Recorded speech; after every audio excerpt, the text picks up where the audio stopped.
Oh my goodness, where did they put mute all now? Oh, I can mute everybody. Okay. You don't have it's under the participants, but you don't have unmuting themselves is not enabled. So I'll mute everybody, and you can do it. All right. Unmute yourself.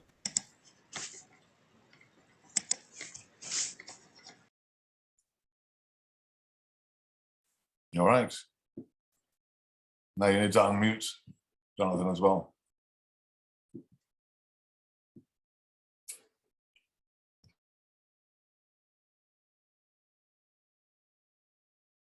Well, you asked me to unmute, Jonathan, but I think you need to unmute yourself there. Hold on.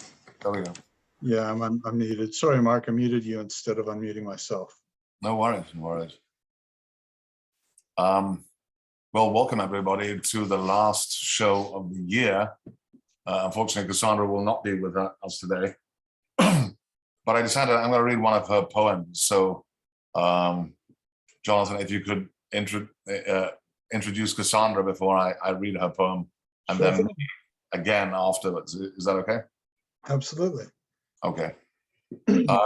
So we're delighted today to have the Chive Collective, which consists of Eileen Cleary, Christine Jones, Gloria Monaghan, and Anne Elezabeth Pluto. But before we start this wonderful feature, I'm going to introduce to you my co-host, Jonathan Penton, who founded Unlikely Stories, an electronic journal of literature and art in 1998. He's lent his editorial and management assistance to many literary and artistic organizations, including Mad Hat, the New Orleans Poetry Festival, Rigorous, and Big Bridge.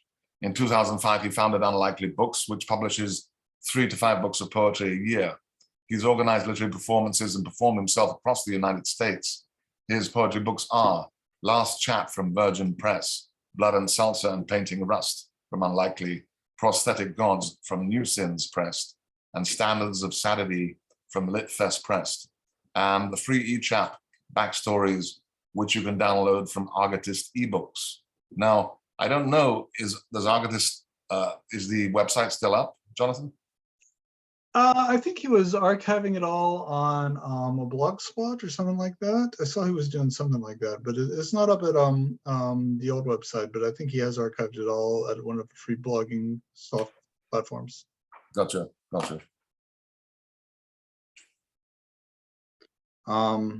So yeah, you should probably search for Jeffrey Levine. I've got to find that link and distribute it.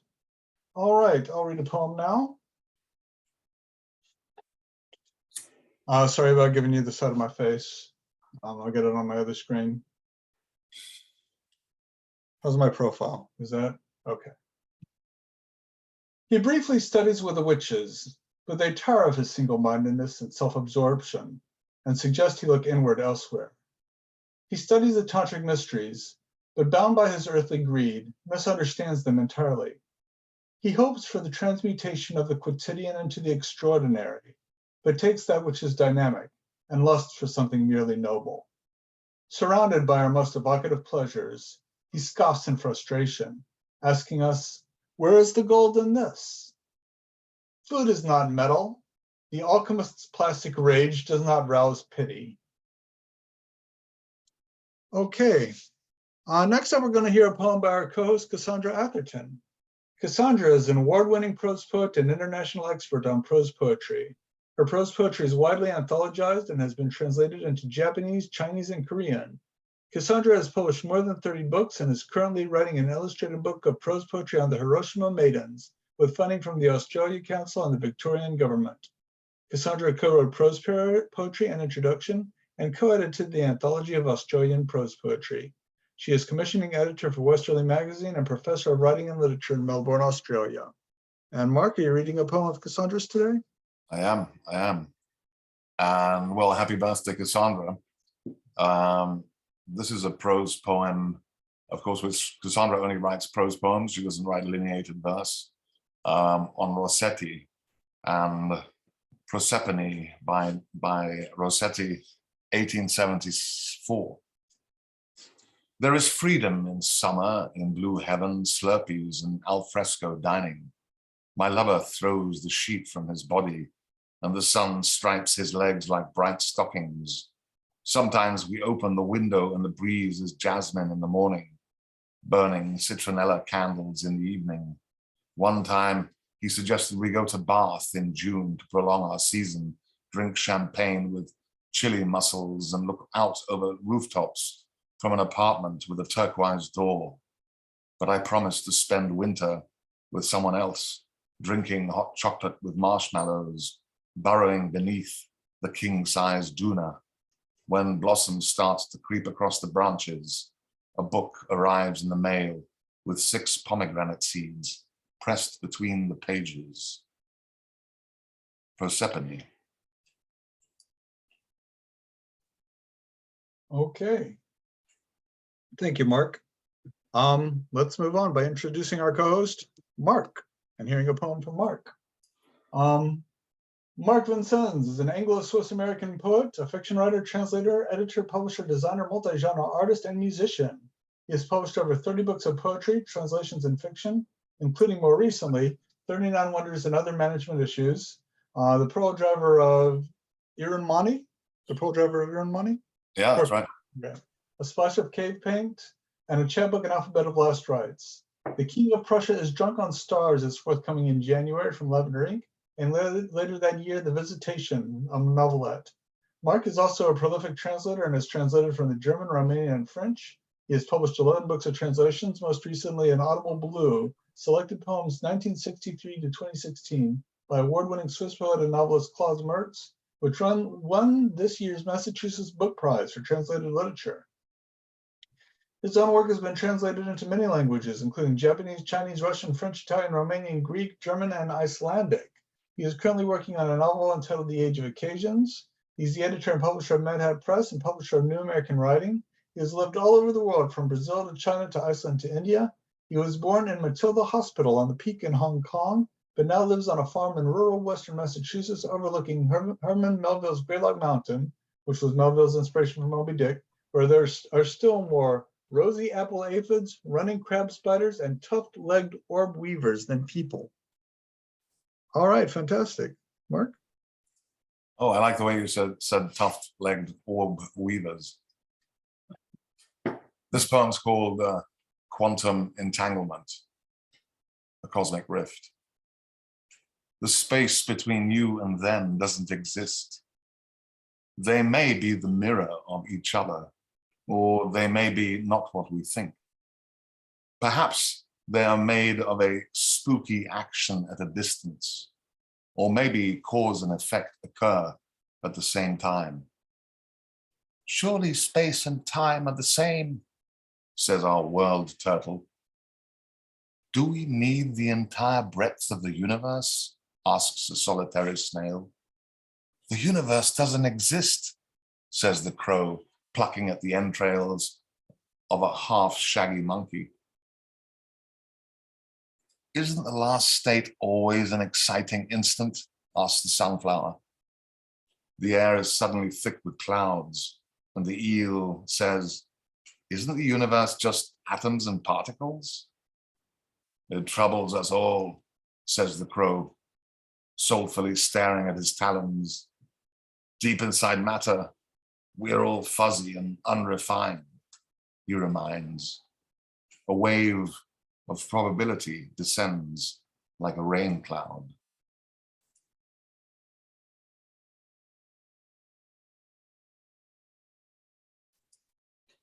And now I am absolutely delighted to introduce Eileen Cleary, who's the author of Child Ward of the Commonwealth and At 2 a.m. with Keats.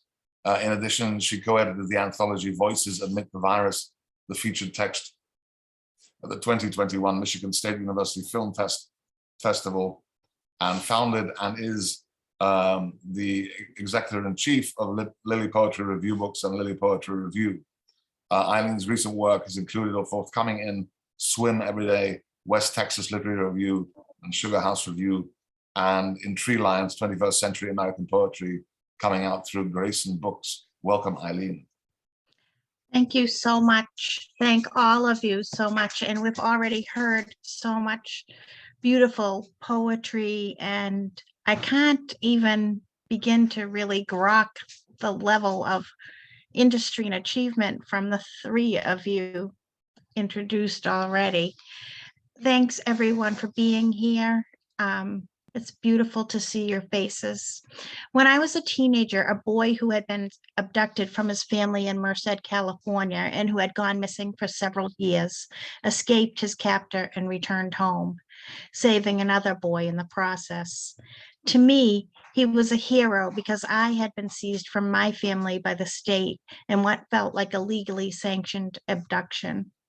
My brother also went missing, as he was stolen by his foster family and was lost to us for 40 years. Our circumstances were vastly different than Stephen Stainer's, but my upcoming book, The Wild Pack of the Living, holds Stephen Stainer, that boy from Merced who has lived in my chest for 40 years. It also holds being among the missing and the separated, and what that means as a child. Once a person has been forcefully taken, there is no going back to being fully among the living, even if they are exiled only in their minds.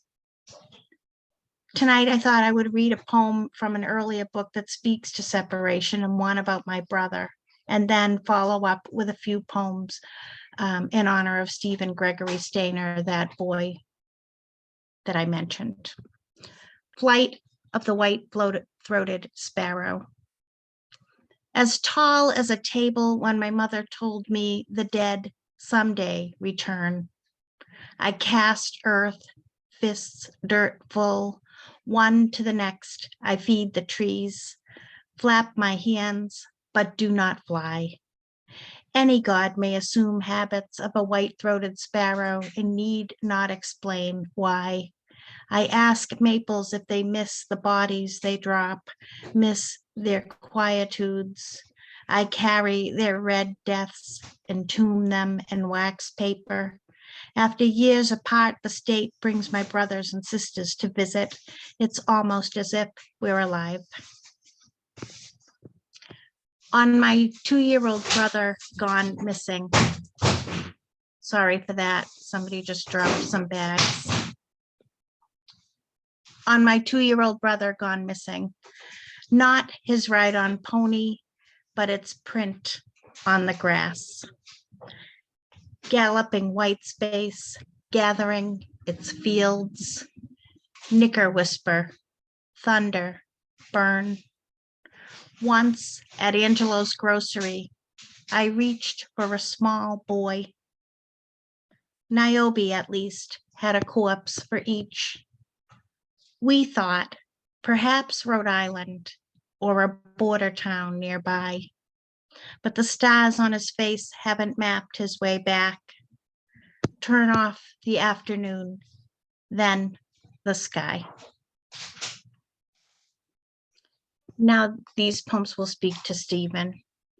If Stevie were never taken, and I think people asked me why I kept writing poems about Stevie, and I tried to answer that in this poem. If Stevie were never taken, I'd stop seeing the parkway where red ball gas persists long after it closed for business. The service clerk sponging the windshield, dusty as a country road, could finally retire. If I recognized Stevie, sluggish in the back seat, I'd see where the sedan's spectacled driver, nearly hairless, hyperglycemic, haphazardly eluding capture, must be fleeing. And I'd pursue him, learning by heart his license plate and face, the hard years of his wintering. I'd rid his Buick's trunk of its church flyers with fake monks, shred the ruse he printed to appeal to the gullible and plain old religious, everyone with a young son. I'd gag his give to the poor Mrs. Jones and Mr. Bean. He's out of Grimm's with sleeping pills spilled in the console, coursing through Yosemite. If he leaves no tracks on the packed ground of Tioga Pass, who can follow where he crossed into the camp? I can't think because of the cabin I'd be forced to tour. I might have to touch not a monster per se, more like eyes torching dry leaves in fire season.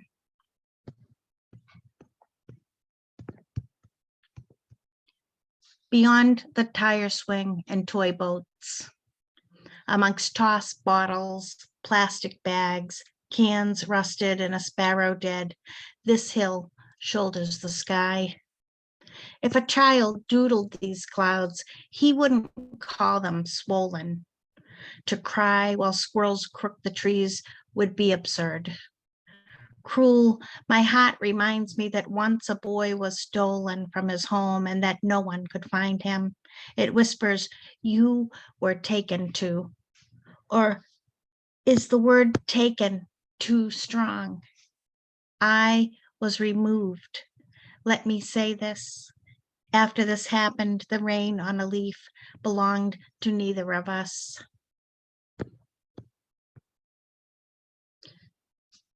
Stevie folded into the cabin, undetected except for the smooth-haired terrier, not the same pet who trailed the Boy Scouts while they searched the parkway's empty lots and gas stops before the soggy cold drove them inside, and not the junkyard dog wary of flashlights and the tall weeds who sniffed the frightened hands that pried open scores of refrigerators' doors. As far as anyone can tell, Parnell stripped the boy and dyed his hair. By cabin windows, black oaks sought the light. Dog lilies and larkspurs may have heard, your parents don't want, don't need, can't feed. Stephen's parents were named Kay and Dell. Kay and Dell the morning after.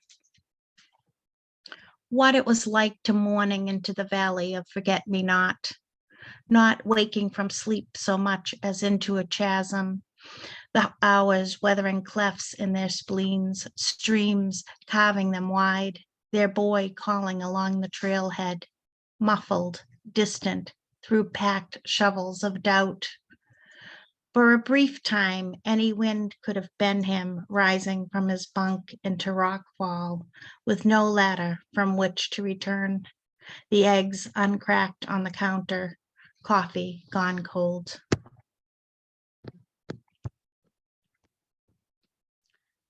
Dear little boy Doe,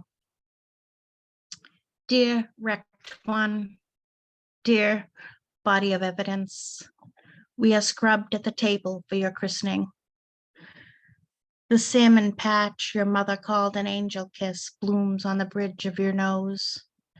Meanwhile, we'll drill any clue from you, extract a missing tooth until your name escapes. In truth, we surmise, we theorize, and if the dead romances, is it okay that we never asked what you thought? All this so your captor will be caught. Dear, we ask if we could skip this last bit and promise to tell no one. Would you rather return? Would you rather we return you to your bed of blue chiffon and snowberries, that we kept your body from the strange and wild pack of the living? And I just have two more poems. One, abducted boy returns home after 7 years, New York Times, March 4th, 1980. He couldn't have known how much his parents would shrink inside their pea green frame house, or that his once small siblings would outsize their twin mattresses, or that his first collie would be fenced only in before's invisible lawn. Now he can only speak of cows and pigs, the farm they still owned before he went missing. During's verboten. Sometimes, if he recalls during, his brain projects that scene on the screen of his sweatshirt pulled over his eyes so that his parents can't see that he did smile in the lost centuries. His memory shows him smoking with friends in the woods or rafting on a lake between two cliffs. If he claps his hands, he can measure the distance between boy then and boy now. Never enough hands to cover his mouth if he dares to share anything blue. Blue geraniums outside a busted trailer, blue lupines, blue flax, or blue panic attacks. Sometimes the night is blue-black, and his mind maps the migration of the one wail no one else can hear. Meanwhile, cicadas broadcast their secrets. They timble their miniature drums, spreading their news instead of hiding in their rooms or staying out late after school. And I'll just close with a short poem called Potatoes, Their Various Moods. Your hand hesitates to reach for potatoes alive on your countertop until you cook them. Bless the tubers who've known all along this life was not their own. Coffins were hard to come by during the famine. We are all boxfire or timber decayed. We are not. What I mean is, it's December. Let's see how the weather holds. Thank you. Thank you so much, Eileen. Let's see how the weather holds. Next up, we have Christine Jones, who lives in Orleans, Mass, and is the author of Now Calls Me Daughter from Nix's Make Review and Girl Without a Shirt from Finishing Line Press. She's also co-editor of the anthology Voices Amid the Virus, Poets Respond to the Pandemic from Lily Poetry Review Books. And she is founder, editor-in-chief of Poems to Go, and now associate editor of Lily Poetry Review. Christine's poetry can be found in many journals and anthologies in print and online. Welcome, Christine. Thank you. Thank you, Lit Balm. Thank you, all of you, for being here. I know it's a very busy time of year, but it's nice to celebrate with a little poetry as well in our lives. Forgive me, my camera seems to be kind of fading in and out, so I certainly hope that doesn't happen during the reading. I'm going to read from my first two books, and I'm going to follow something similar to Eileen, where she kind of picked a theme, and many of you who know me know a big theme of mine is water. I'm an open water swimmer, and so it finds its way in much of my poetry. And so I'm going to read two poems from my first book, second book, and then a collection of poems that I've been working on recently that are, here we go. Sorry about this. I'm not sure, with a loose wire or something. Collection of poems I've been working at that are based on actually 10 years of a swimming diary that I've kept throughout swimming. We swim all year round, so got lots of different water conditions. So I will begin. This first one will come from my book that was published by Nix's Make Review. Thank you to Annie Pluto and to Michael McGinnis for editors of this book. And this one also relates to my mom and her illness with Alzheimer's. On Cape Cod Bay, if I could see something in the cove from the body of the swan, I might know my mother's hours before sunrise, wings doubled in the light. Here's the wake where a no-wake buoy anchors, and she wades in common minnows. If I could see something other than her puzzled neck. I'm so sorry about the computer here. I know about her quiet inlet, and I could topple aging's cairn, restless homesteader in her itchy brain. She confuses her husband with her father. I could empty her tiny tricycle of nuns, keep her away from the pleasurable flesh of corpses, their blank name tag shouting, sister, sister, and doff dementia's white stockings, the Virgin Mary under the tulip tree. Then she could die, an old crone saying nothing more about the cove with its split rivers, choppy, irreverent, far away from the dunes. The single artery that led her to this cottage, that held her to this place, in this peace. I wouldn't keep her a minute longer, and she could listen to the moon.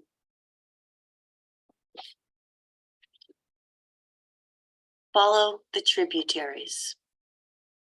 She's floating on the pool's lounge chair, sun rising under the blue lock of her eye, illuminating. A buoy? Or is it a duck? She's wearing her Sunday best, a plum sweater and a gold cross around her neck. These next two come from my first book titled Girl Without a Shirt. Lost and found. Barren whelk shell, flesh warm and enviable once. World scars ravish bleached calcium. Is there a conspiracy? I ask my best friend, who laughs too quickly. We're walking along Priscilla Beach, 2 weeks beyond my mastectomy. The Atlantic, too, has a story spilling fast beneath its veneer. Vast current forging this island where I nurse from stapled fruit. Luckily, my babies have grown. This ductless wound overflows. 20 years from now, will the knife hang on a rafter, replaced by the nucleic? Will the shore find the clumps of trodden peat, the battered shell intact? So this next collection, titling for now, is called Limb of Water. And there's an epigraph by Elizabeth Bishop. It is like what we imagine knowledge to be: dark, salt, clear, moving utterly free, drawn from the cold, hard mouth of the world. Air temperature, a crisp 64 degrees. Water temperature, 58 degrees, and calm. Not a small step in the ocean, but a step in, and the cold grasp of my ankle. Avoiding the crab, avoiding my lumbering foot, lumbering. My body cannot lighten. There is this secret vault, its combination clear-eyed as my first plunge. Oh, give us this day, this morning's chalk-sketched moon. Trespass past the cormorant's rock, its resident, wing-wide praising her black mat heart. And below the cold, razor clams, soft and little necks too, a whelk and a startle of scallops, hidden in the silt's small swellings. I arrange my desires into a distant view, become dune grass. Spirit means wind, means air, means I'm leaving, to imagine I exist as a gull. I see above and below and love, even when a slip of sun. This morning's croissant, its puff pastry unraveling. My hands warm, my throat warm. Only my face feels the winter until it forgets, until the green-blue window reflects the awakened burn. For years, my daughter's face stiffened against the cold wet. Now, she too craves the ecstatic, lost in the rush, hair happily wild and dripping. Joy, desire, a long hot shower. The salt, the lift, half-eye views, M's silhouette, figure line of dunes. Kick, pull, push, toss, thrust. I can just stand up. A warming, quiet, muffled, bubbles, words found, a fairground of briny extraterrestrials, blurred goggles, acceptance of nothingness, fear, a wound, away, an ocean washes, also carries. My reflections, silver plankton, broken shore, its disappearing waste, the tern, the turtle, the crab, eons before our time, voices clear beyond the veil. Step aside. And I'm going to end there. To be continued. It continues. It's a collection of poems that were all poems, and I'm just deconstructing them. And they now want to be one long flowing journey. And I'm just hoping to take the reader with me into this travels of swimming in the cold, dark waters that you see. So thank you very much. Thank you, Christine. One long ebb and sway. Mm-hmm. Gloria Monaghan is a professor at Wentworth University. She has published 6 collections of poetry. Her poems appeared in Alexandria Review, NPR, Poem a Day, Lily Poetry Review, Marmeg Review, Quartet, and River Heron, among many others. She's been nominated twice for the Pushcart Prize, as well as the Massachusetts Book Award and the Griffin Prize. Gloria's sixth collection, Cormorant on the Stand, has been published with Lily Poetry Review this year. She recently completed a film on painter Nancy Ellen Craig, which was accepted into the Provincetown Film Festival. Well, welcome, Gloria. Thank you, Mark, and thank you for this amazing opportunity to have us read as the Chive Collective. Some people came late, so I'll try to show you my shirt. I know it's really dark where I am, but we are the Chive Collective. So we're all just going to follow Eileen because she's so magical and to stay with our themes. But before, I really want to thank Eileen and Christine for publishing the Cormorant on the Strand this year. It's Lily Poetry Review is just an amazing. I know that there are people in the group right now in this room who have books coming out or have published before, and I just can't say enough about this journal. I mean, it's an incredible experience. And I also really want to give a shout out to Cindy Hoffman, who I always send her everything. Please, give me some feedback on this. So Cindy is a wonderful, if you don't know already, she is an amazing, she's an amazing poet, proofreader, editor. If you haven't followed her proofreading tips on Facebook, you're missing out. So anyway, she's amazing. So, but I also just want to really say thank you to Mark. Thank you so much. And it's so great to see friends here. I'll start with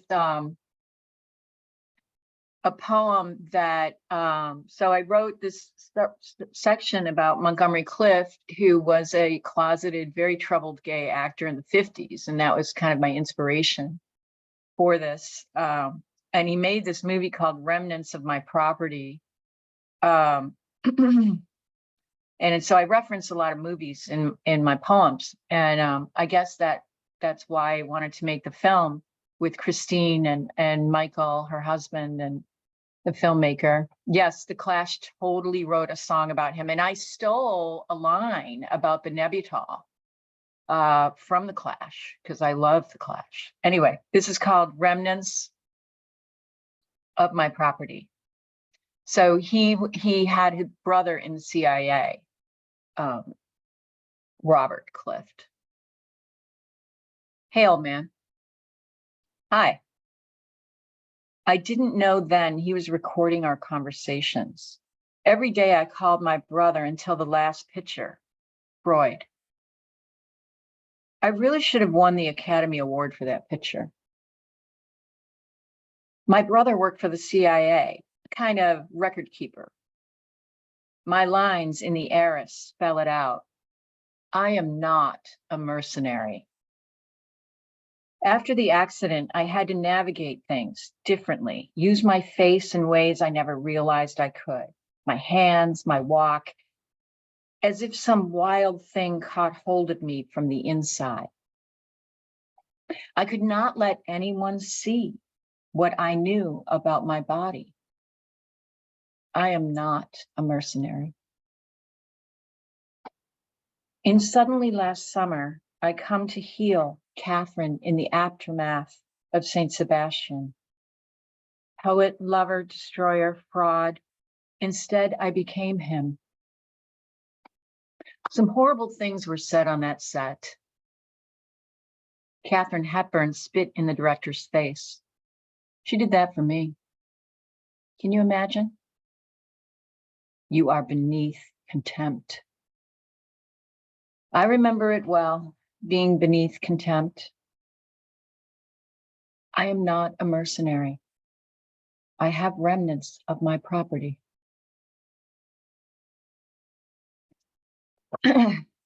So I'm going, to the theme that Eileen sent for us. And my theme is, I think, that outsiders always attract, most poets are attracted to outsiders, aren't they?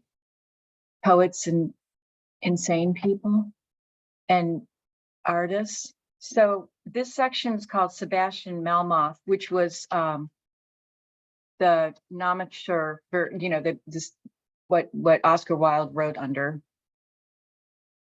And I was, I went to go see Baryshnikov, and he was dancing to Joseph Brodsky's poems. I gave myself a birthday present. The tickets were insane, but I really wanted to see this. So I got really into this Russian, revisiting Russian poetry and Pushkin.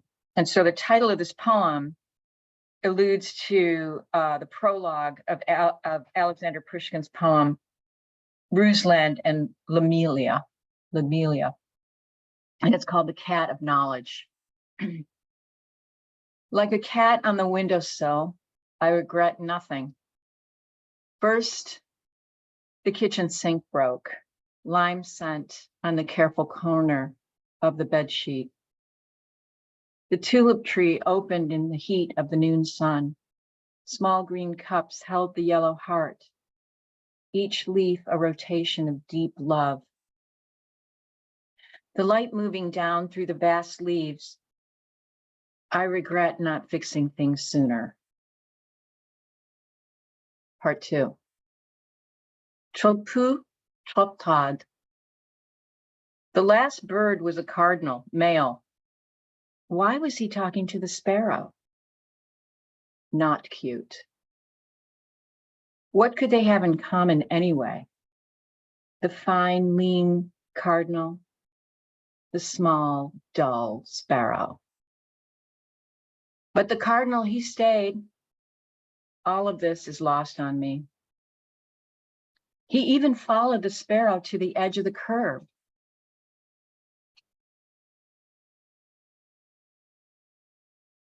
Part 3.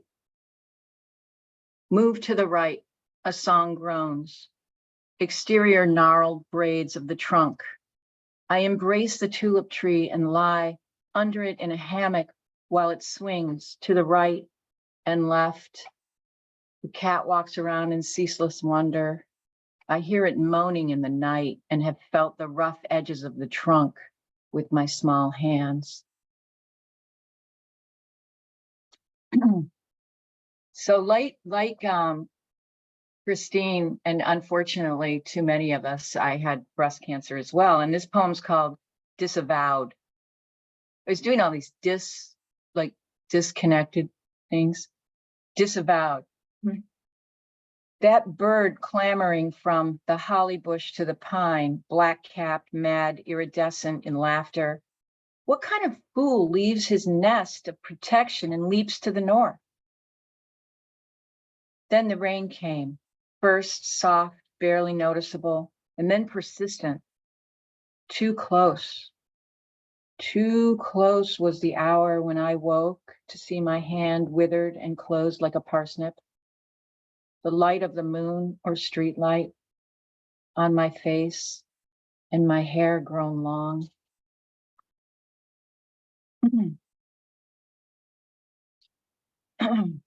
So this poem is taken from a phrase. I love John Berryman so much, and this is taken from a phrase, empty grows every bed, which Berryman stole from Shakespeare when he was writing his beautiful book on Shakespeare. But this was from Dream Song 1, Incompetent. The road to heaven is winding, and empty grows every bed. I called you the constant gardener, thin, agile, disrepaired, and ornery. You worked in the gas station and then in my garden. There is a way to heaven from down here, lilaced, placid, dirt road, dust, perhaps some Queen Anne's lace. There is a horse with his nostril wet, his shadowed eye inviting, some rain rising up off the stones too. So I'm just going to read 2 more poems. And again, this is totally taken from a film called Lifeboat. I don't know if anybody's seen it. It's really a savage film. I don't recommend it if you're depressed or if you know who gets back in power, because it's really, made, I think, in the early 40s. So it's called Lifeboat. But this is, no, it's not Hitchcock. It's, gosh, I should know this director because he's absolutely brilliant. But it's a dark, but absolutely gorgeous film. Anyway, this is called Après le déluge. Après le déluge. After the deluge. On the boat, the water came in too fast for us. Everything went under. Kittens, flowers, bedding, clocks. It was a small boat and the water was gray. Too many people died of the sun, and we wept, for there was no place to sleep. Everything then evaporated. We lost what we lost, and kept heaven in our hearts, and some were cruel, returning to civility. So we smoked Dunhills at the edge of the boat. Tobacco, sweet smoke curled up about our hands and hair. The sea, a wild and golden thing to dream about. The kitten lost. Some things are better unsaid. And I'm just going to end with this poem taken from the Odyssey when Odysseus returns. It's called Argos, which is, remember, his dog. For all I knew, the dog was in the street. Stupidly, he left the yard. The dog of my heart left for the day. His eyes shone with sorrow. The sweet pea, the lettuce unfolding, the petunias changing color. All of this the dog missed. A box turtle in the road. Blue butterflies took me out of the dunes, the way I held grief. Old maligned black lab flies in the corner of the eye, a kind of low interest in the people on the beach. The injustice of the heart, the lack of joy, the landlocked hypocrisy fed the black dog. Sprawling piece of seaweed coiled around a rope attached to a buoy no longer tethered. The black dog walks hopeless and free. His head hangs. Thank you so much. Thank you so much, Gloria. Now we're delighted to hear from Anne Elezabeth Pluto, who grew up in Brooklyn, New York before it was cool. Anne is a professor of literature and theatre at Lesley University in Cambridge. where she is the artistic director of the Oxford Street Players. She is an alumna of Shakespeare and Company and was a member of the Worcester Shakespeare Company 2011 to 2016. She was also a member of the Boston small press scene in the late 80s and is one of the founders and editors of Nix's Mate Review and Nix's Mate Books. And his publications include the chapbook The Frog Princess from White Pine, ebook Lubbock Electric from Argotist eBooks, Benign Protection from Chavena Bava Press in 2016, the edited print edition of Lubbock Electric from Nix's Mate, and a full-length collections, The Deepest Part of Dark from Unlikely Stories, and How Many Miles to Babylon from Lily Poetry Review of Books, which just came out, I think, right? Yeah. Thank you. Thank you, Mark, for that introduction. And thank you, Jonathan, for publishing The Deepest Part of Dark in 2020. And Eileen and Christine for publishing this, How Many Miles to Babylon, this year. And I'm going to read from that. And it's great to see all of you here. And a shout out to Cindy. We went to junior high school together in Brooklyn when it wasn't cool. So it's great to see you and have all those memories. So I'll read several poems from this, and I'm going to end with start with the last poem in the book, which is called Christmas Weather. I'd like to write and tell you all that I remember December like today. 5 years lost now backwards. Who could read the weather, the entrails of dead animals, a prediction of future ire? Who could? Certainly not you, not even me. I'd like to write and tell you all that the forgotten do remember. When love dies, sex is not the memory, but the texture of the weather. The winter birds in red berry bushes, the snowstorm, the moments of sheer joy and overarching loss. All of this I toss aside. I'd like to write my heart out from inside. And I'm going to read several poems about my husband. Some of you know this, that he died. It'll be 2 years this January, and I wrote a series of poems when he was in home hospice care, which would have been this time 2 years ago. So the first one is Chess. There is no playbook for the dead, the dying, the caretakers, the family. Hospice provides a map. Drugs arrive delivered right to the front door. Nurses, chaplains, social workers, volunteers, contraptions, beds that breathe throughout the day and night, oxygen that becomes a lullaby, sheets of paper to keep score, morphine 4, patient 0, Haldol 5, patient 0. Syringes filled to the correct line, gently insert in the inside of his cheek. That didn't hurt until the end. We play chess, the set that arrived from Istanbul. I always play for Salah ad-Din, you for Richard and his Templars. I walk you through every move. I let you win. And then the knights, the pawns, the queens, the rooks, the imams and bishops, the king and sultan get put away. I have not opened them since that day. It hurts to see them in their splendor.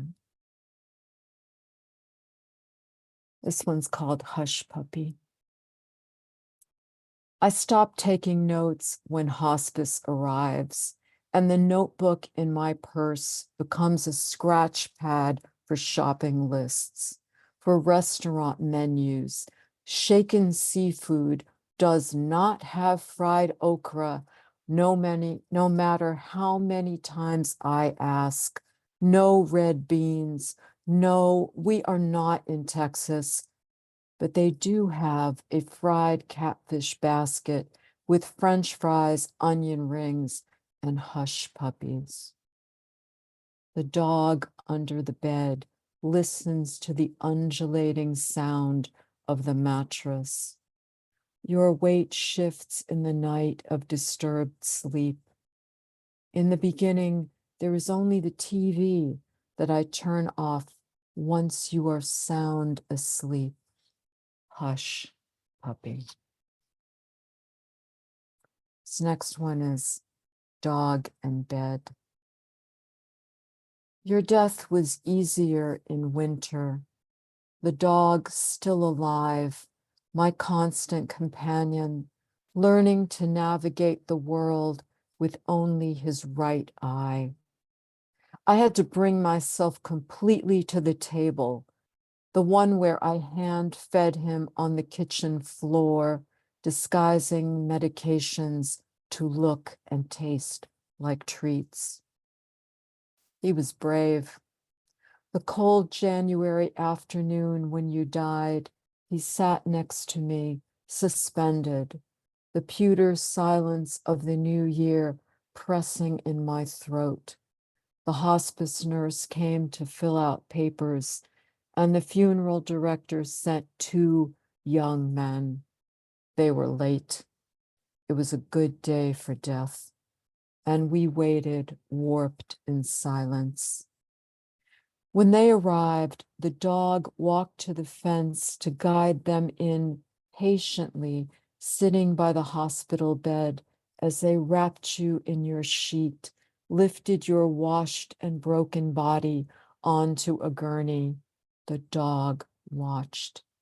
They zipped, and once again, he led them out to the gate. I turned off the bed. The mattress deflating, the snake-like hissing at its unnatural end. All is silence. That night, I still slept on the couch. I had forgotten how to use a bed. I'm just going to read 2 more poems. Thank you. This one's called Into the Heart of the Dust. I'm finding you in books. Open the dust jacket, revealed that God is alive. You were always a searcher, a believer, a deceiver. You took notes to remember what you read. God is love, and heaven is a place where you wait at the gate for Peter, the rock.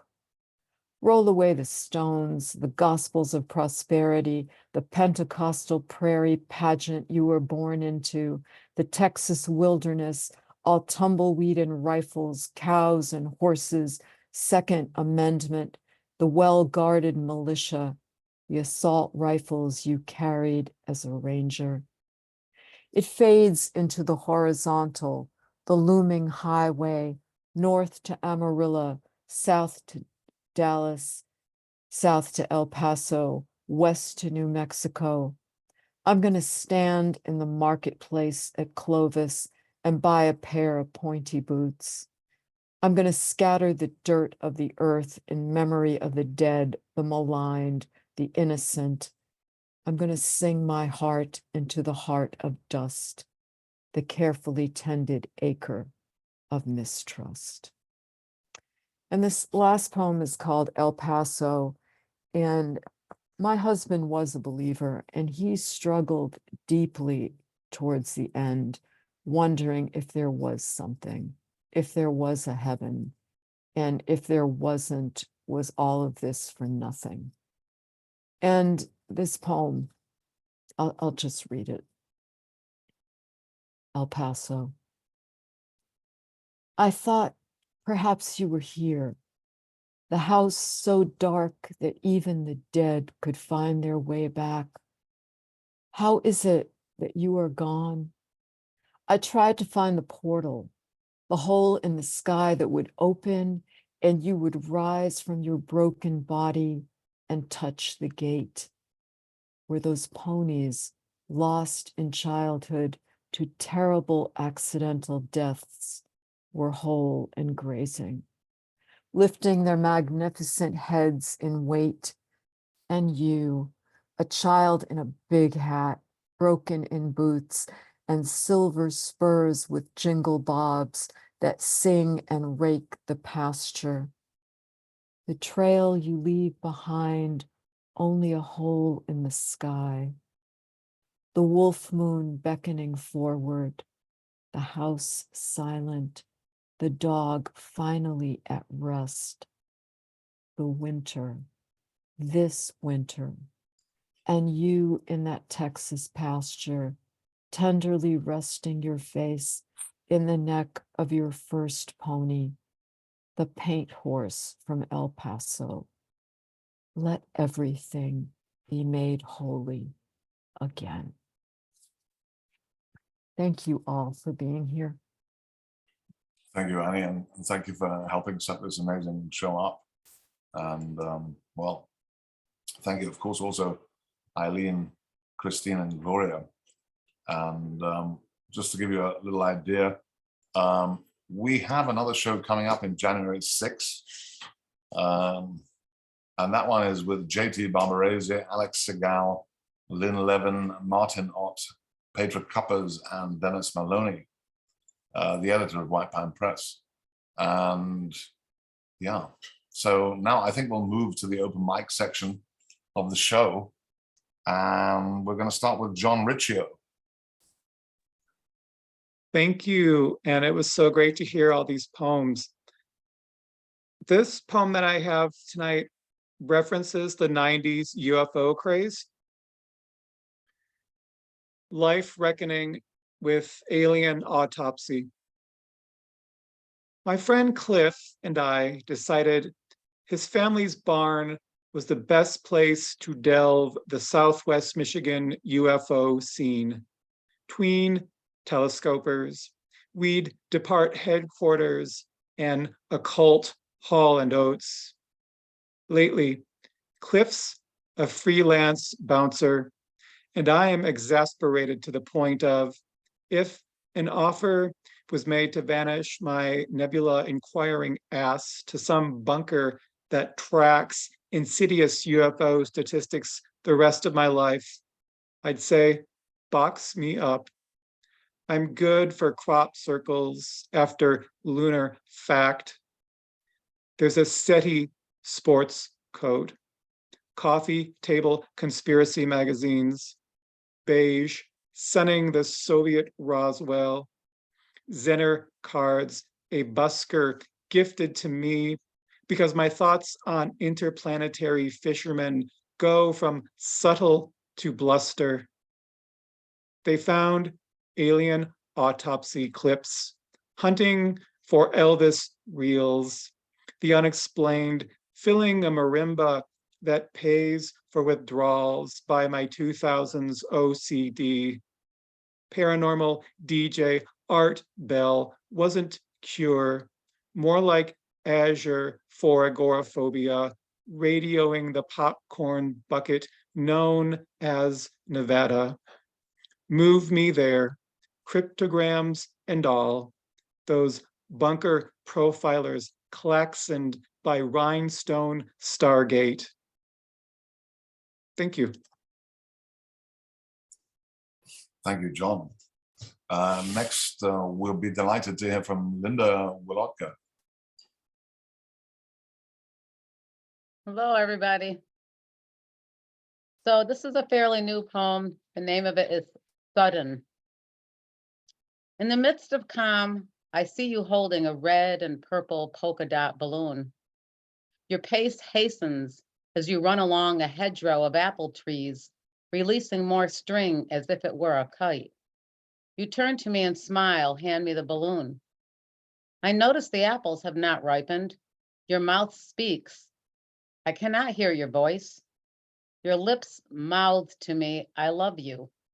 I am enraptured, awe-stricken, I become stunned in the silence. I do not know you, only of you. Instantaneous love is too sudden. Sudden tosses me into the mouth of a cavern. I try to climb up, back to you, to the place I let go of our balloon. Our balloon soars high above, does not tangle or struggle. Doubt and fear pull me away from you. These cavern walls are neither rugged nor smooth. I brush my fingertips with hope and find small ledges staggered along its wall. I place my feet and hands upon these, hoisting myself upward. Sunbeams shine in my eyes. Clouds and azure sky greet me, and the aroma of pine, hemlock, earth mulch. Cavern's outer surface displays a smooth rock chute, a gradual decline. I slowly slide earthbound. The chute ends a precarious few feet from ground. Upon descending, I see a man's arms outstretched with the red and purple polka dot balloon. I exit, am lifted, steadied, gently set down, soles to earth. Your right hand holds our balloon. Your left is outstretched to help me up. I whimper softly as you tie the string around my belt loop. Embracing you is all that matters now. Tears flow down my cheek, wetting your bare shoulder. I release our red and purple polka dot balloon. It soars skyward, attaching itself to heart-shaped cloud. I smile, realize that sudden is an okay way to love. I hold your hand as we stroll between the apple trees. Fruit, now ripe, red, luscious. Thank you. Thank you, Linda. Next, we hear from the inimitable John Wessick. Okay, since it's her birthday, here is a prose poem called Cassandra Atherton's Hyacinth. The flower predicted Troy's fall, but nobody believed her. She always warns of disasters, cockatoo stampedes, rabid bandicoots, man-eating wallabies, kangaroos with chainsaws, and home invasions of bogong moths. The danger is so acute you can't get a submarine sandwich at a French deli. Delhi delay appeared in Joyce's Ulysses. The intrepid mariners sang it in the Tasman Sea when ferried penguins in waterproof tiaras orbited like Trojan asteroids around his trireme. What a black swan event it was when penguins showered the crew with anchovies and pixie dust while Stephen Dedalus was lashed to the mast. Darwin does not recommend fashioning wings from flower petals. Once you're airborne, John Belushi and his killer bees, all with antennae made of springs and ping pong balls, will swarm and demand, "Where's your pollen?" Pauline was often the secret square in a game shoe that resembled the Zoom reading Cassandra's Hyacinth attends from a land where wombats are lawn ornaments and the sun always rises on the right. And the toilet flushes to the left, I think, right? Yeah, next we hear from Cindy Hoffman. Yeah, I think I could do that. Lately at Lit Balm, I've been digging into my very old poems from my first chapter of Wednesday's Child, which was sort of half self-published. I got to know the very old editor, and he took a liking to me and didn't charge me. And I never really liked the poems in it, but they're making a comeback. So, and that doesn't mean you shouldn't buy my new book, Telling You Everything. Quick plug. This one was originally called Poem for a Wandering Night, and I retitled it to Insomnia, which I think reflects more of the times. I'm sure a lot of you relate to it. Facing the Allegro moon with a goblet mouth of restless kisses. I am dreaming the breathless dusk with a pillowed head of clocks and daggers, watching the silent guards of black caves, tracing midnight's shorn and sheltered face, while ancient tombs of thought screech like chalk across the sandpaper surface on chopped chords of dissonance. Thank you. This was a great reading. Thank you, Cindy. Thank you.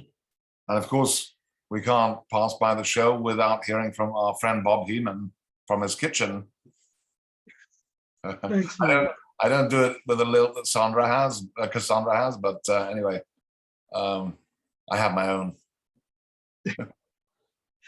Okay, I'm going to read something from my Letters to Santa series. It's a short series I wrote for a competition that Quick Fiction was running 20 years ago. And this is one of them. Dear Santa, the air has changed and the buildings are starting to burn. The animals are gone and the children are drawn in a pencil that is far too thick. Dear Santa, I'm hurrying towards you right now, but my chains will not allow me to leave the room. I know you have something in your sack for me. If you leave it with the border guard, I will come and meet him. They tell me that you continue to eat well. I have not been brought any food since the snows left. Santa, remember me, I plead with you. Allow me to enter your kingdom. I'm good with your hands and have made many toys for the children in the village. Santa, understand that I will not bother you again. I have asked them to send you my skeleton so you can carve it into dice for the children. In that way, they can discover the uncertainty of the chance that controls us all. Thank you. Thank you, Bob. A sobering note. Let me end with a poem called A Hair Prayer. Of course, I don't stand a hair of a prayer to have hair anymore, but it goes like this. And so we grew out our hair as was prescribed, each of us one of the dawning colors of autumn, each of us tormented in the shade, the smoke, the everywhere. Our hair grew like vines throughout the kingdom, like weeds. And yet in all those ladders to despair, those ladders bent like forests, we asked ourselves how in one voice we might stare up into the sky, pointing true north. Thank you everyone for a wonderful show and wish you a wonderful weekend and hope to see you January 6th. And yeah, happy holidays and lots of love and poetry. Thank you. Good night.